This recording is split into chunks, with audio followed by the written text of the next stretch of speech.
पदाधिकारी जा जा करके आपकी समस्या का समाधान कर रहा है। आज यहाँ ST SC OBC की बात करते हैं। आज इस राज्य का ओबीसीओं का जो आरक्षण था किसने खत्म किया? ये बाबूलाल मरांडी भारतीय जनता पार्टी के लोगों ने जो 27% आरक्षण मिलता था वो 14% कर दिया और आज बोलता है 27% करेंगे। अजीब हालत है। गैस सिलेंडर बोलता है 500 करेंगे। 2014 से लेके आज तक 1500-1200 रुपए गैस सिलेंडर बिक रहा है और आज चुनाव आया है। ये बताए असम में कितना रुपया सिलेंडर मिल रहा है, ये बताए मध्य प्रदेश में कितना मिल रहा है, ये बताए छत्तीसगढ़ में कितना मिल रहा है। साथियों, ये आदिवासी दलित विरोधी दल है। इनको कभी नहीं ये सहता कि एक गरीब आदिवासी उनके बगल में बैठे। ये कभी नहीं चाहते कि आदिवासियों को देश में अपने पैरों पर खड़ा होने का मौका मिले। आज इसीलिए एक आदिवासी नौजवान को उतारने के लिए लगातार 2019 से ये लोग लगे हुए हैं। आज इसीलिए इन लोगों ने जो 2019 से लेकर आज तक सरकार को और मुझे कूटने का काम किया है, इस चुनाव में इन सबको कूटने का काम करना होगा।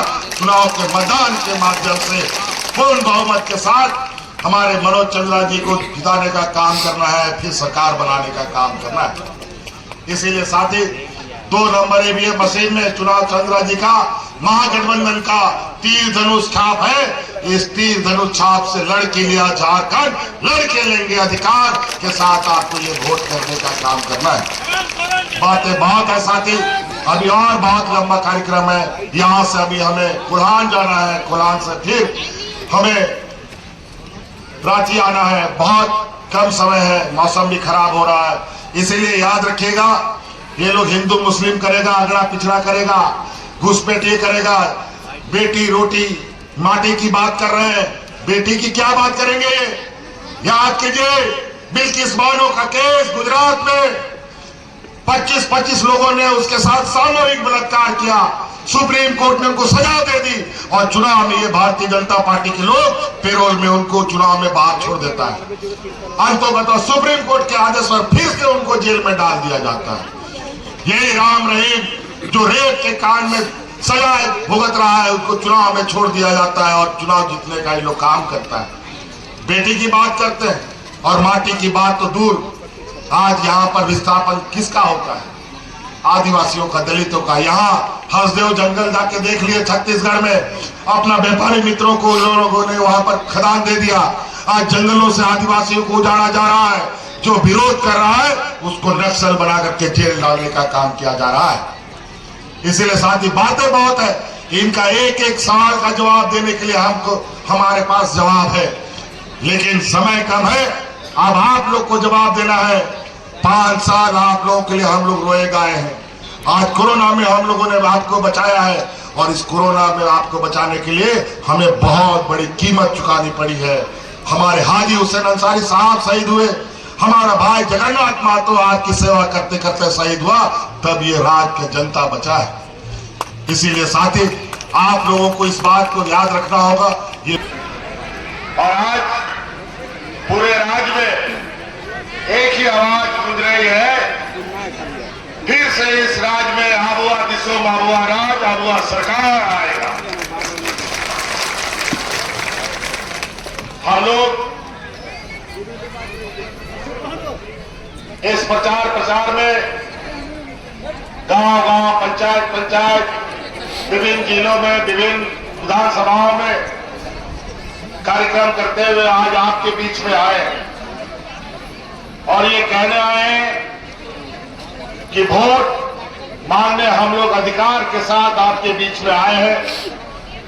हम लोगों ने आप लोगों के लिए काम किया, आप लोगों के दुख दर्द को समझा, आपके बूढ़े बुजुर्ग, घर परिवार के बाल बच्चों को लेकर, किसानों को लेकर, महिलाओं को लेकर, शिक्षा को लेकर, स्वास्थ्य को लेकर, आधारभूत संरचना को लेकर हम लोगों ने काम किया।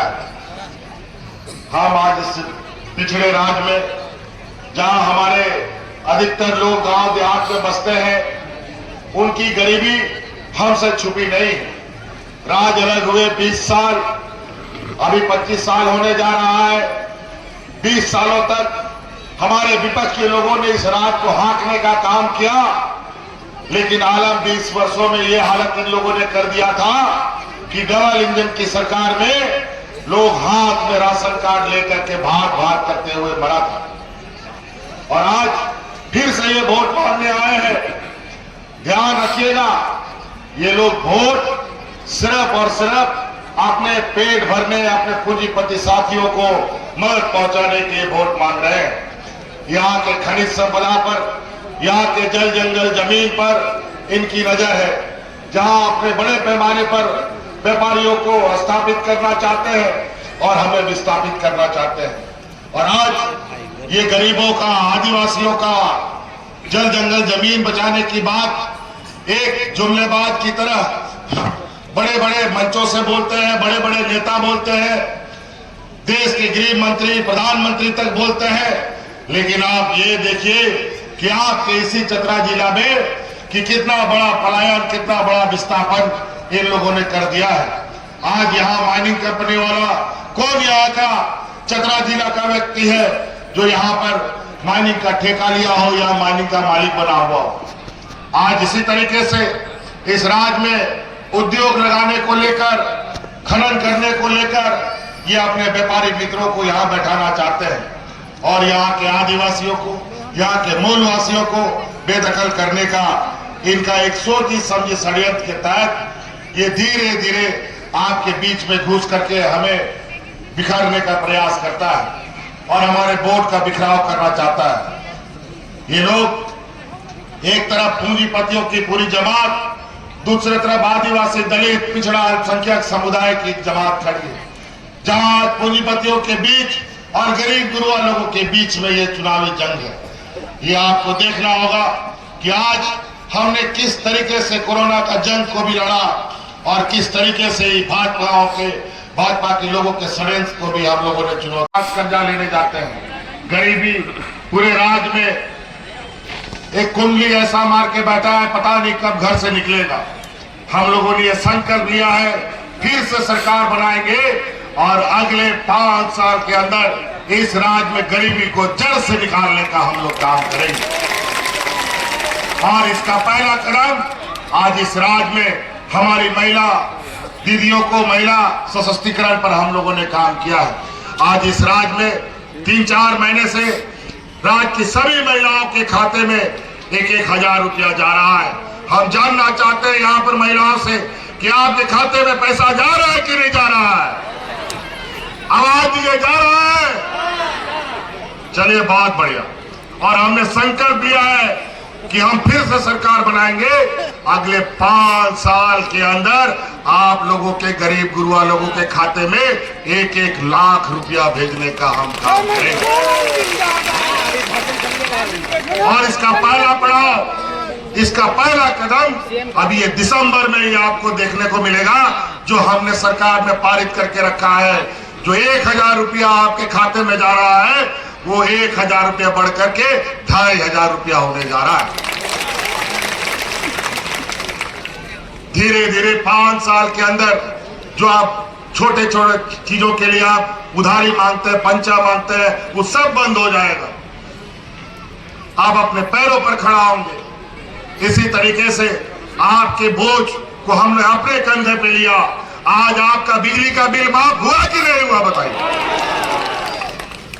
आज 1 लाख, 2 लाख, 50,000, 60,000 सब लोगों का बिल माफ। पहले बिजली तो आता नहीं था, लेकिन बिल समय पर आता था। लेकिन अब बिजली 24 घंटा आएगा, लेकिन बिल कभी नहीं आएगा आपके घर में। ये हम आपसे वादा करते हैं। आज किसानों का 2 लाख रुपया हम लोगों ने ऋण माफ किया और यही भारतीय जनता पार्टी का लोग दिल्ली में हजारों किसानों को आंदोलन में मरवा दिया। किसान के विरुद्ध काला कानून लाने का काम किया इन लोगों ने। और सिर्फ ना विकास, आज इन लोगों ने कितने आदिवासी दलितों का इन लोगों ने उत्थान किया। आज कितने अल्पसंख्यक समुदाय, कितने पिछड़ों का इन लोगों ने विकास किया। आज इस पर ये बात नहीं करते। आज ये लोग सिर्फ हिंदू मुस्लिम घुसपैठे की बात करते हैं। और घुसपैठिए कोई हमारा व्यक्तिगत मामला नहीं है, ये राष्ट्र का मामला है, ये केंद्र सरकार का मामला है। प्रधानमंत्री, गृह मंत्री को बताना चाहिए कि देश में घुसपैठिया क्यों बढ़ रहा है। आज देश का सुरक्षा का जिम्मा किसके हाथ में? भारत सरकार के हाथ में, राज्य सरकार के हाथ में नहीं। और ये राज्य सरकार को दोष देते हैं, अजीब हालत है इनकी। तो बस चले तो यहां जात धर्म के नाम पर तो ये लोग एक दूसरे पर फूट डलवाते ही हैं। घर घर में भी अब ये लड़वाना शुरू कर दिया है। बाप बेटा को लड़वा देता है, भाई भाई को लड़वा देता है। ये हालत है। ये लोग फूट डालो और राजनीति करो में विश्वास रखते हैं। इसीलिए साथ ही आप लोग ध्यान रखिएगा, 13 तारीख को यहाँ 13 तारीख को चुनाव है। अभी यहाँ पूरा देश का भारतीय जनता पार्टी का 1 दर्जन से अधिक मुख्यमंत्री, 2 दर्जन से अधिक केंद्रीय मंत्री, प्रधानमंत्री तक यहाँ मंडराने लगे हैं। आप तीर धनुष तैयार करो, जितना गीत लोग उड़ रहा है सबको एक एक करके जमीन पे गिराने का काम है। आज ये विस्थापन की बात करते हैं, ये आज बात करते हैं हमने विस्थापन आयोग बना दिया है और अगला सरकार बनने के बाद जितने लोग विस्थापित हुए हैं, जिसको रोजगार नहीं मिला, जिसको मुआवजा नहीं मिला, एक एक व्यक्ति की समस्या का समाधान, चाहे खदान हो चाहे एनटीपीसी का कंपनी हो, वहां से निकाला जाएगा। अभी तो हम लोगों ने 1,36,000 करोड़ रुपया का कोयला का बकाया ठोक दिया है। इस पर केंद्र सरकार कुछ नहीं बोलती और ये पैसा सब आप लोगों का पैसा है। और इसलिए आने वाला सरकार के बनने के बाद हम अपना हक अधिकार केंद्र सरकार से लेंगे। और हक अधिकार गरीब को कोई मांगने से नहीं देता है, हक अधिकार लड़ने से मिलता है और लड़ते लड़ते छीन कर हमें लेना आता है और अधिकार लेकर के आपके घर तक पहुंचाने का काम करेंगे।